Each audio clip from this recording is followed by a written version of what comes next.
সবাইকে good morning. কেমন আছেন সবাই? এই যে আম কাটতে বসে গেছি, আচার বানাবো। গতকাল সব পেড়েছিলাম গাছ থেকে আম।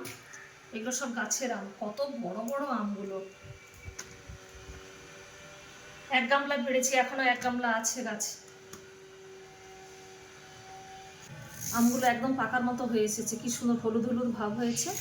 এইভাবে সব কেটে নেব। এই যে 4 ভাগে 3 ভাগ আম কাটা হয়ে গেছে। ধুয়ে সব চুবড়িতে করে হলুদ আর লবণ মাখিয়ে রৌদ্রতে দেবো, আর বিকেলে আচার বানাবো, দেখাবো, শেয়ার করবো সবার সঙ্গে। আম কেটে উঠেছি, রৌদ্রতে দেবো ধুয়ে। আর এই যে বৃষ্টি পড়ছে, প্রচণ্ড মেঘ উঠেছে, আর এই যে ঝিমঝিম ঝিমঝিম করে বৃষ্টি পড়ছে। মিনিমাম আচার করতে গেলে 4-5 ঘন্টা রৌদ্রতে দিতে হয়, যাতে জলটা টেনে নেয়। রৌদ্র আছে কিন্তু তার মধ্যেই আবার বৃষ্টি হচ্ছে, এই পরপর মেঘলা হয়ে যাচ্ছে।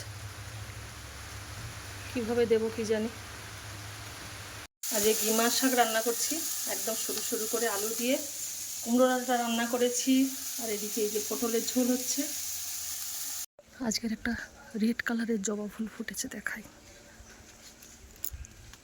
কালারটা দেখুন, একদম দুধে আলতা কালার।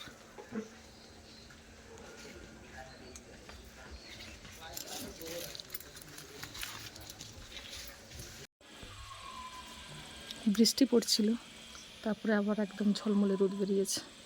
কাটা আমগুলোকে সব লবণ আর হলুদ মাখিয়ে সব রোদ্রতে দিয়েছি ছাদে। 2 ঘন্টা রোদ পেলেই হয়ে যাবে। আজকের এখান থেকে কয়েকটা নয়নতারা তুলবো।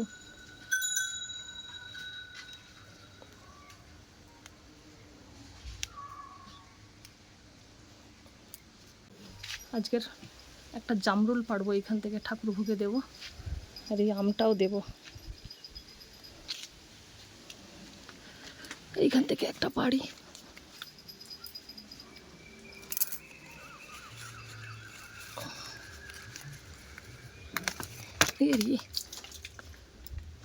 জলে পড়ে গেছে।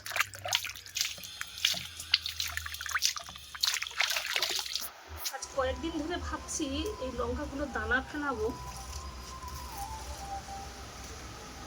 এখানে একটা পড়ে গেল, তাই বলি গাছে 2টো ছিল। এই যে এই লঙ্কা, এটা ঘি গন্ধ এই লঙ্কাগুলো, এইগুলো দানা ফেলাবো।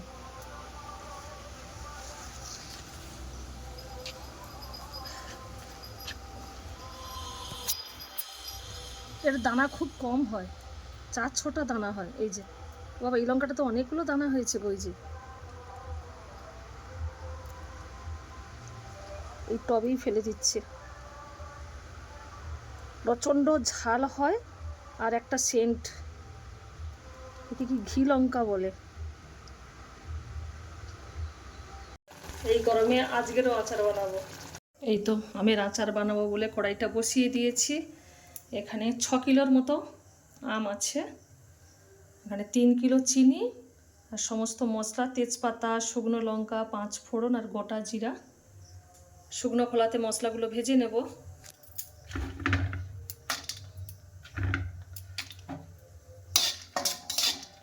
শুকনো লঙ্কা, জিরার একটু 5 ফোড়ন ভেজে নিয়েছি।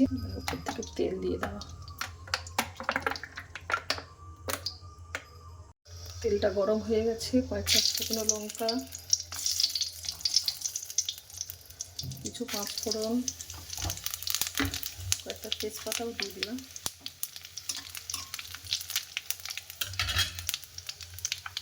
এবার উপর থেকে আমটা দেবো আস্তে আস্তে। এবার উপর থেকে চিনিটা দেবো। এই তো মশলাটাকে গুঁড়ো করে নিয়েছি। সেই কড়াইটা ছোট হয়ে গেছে, আবার উপর থেকে বড় কড়াই এনে আবার বসিয়েছি। একটু ঢাকা দিয়ে দিই। চিনি দিয়েছি, একদম জলটা বেরিয়ে যাবে। এই তো আমটা সেদ্ধ হয়ে গেছে। এবারে ওপর থেকে এই যে গুঁড়ো করে রেখেছিলাম শুকনো লঙ্কা, গোটা জিরা আর একটু 5 ফোড়ন উপর থেকে দিয়ে দিলাম।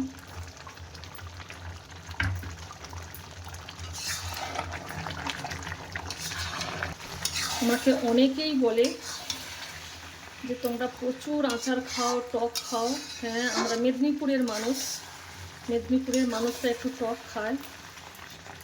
আমশি, আমের বিভিন্ন রকমের আচার, চালতার আচার, কুলের আচার, আমের আচার, আমের তো কত রকমের আচার বানানো যায়।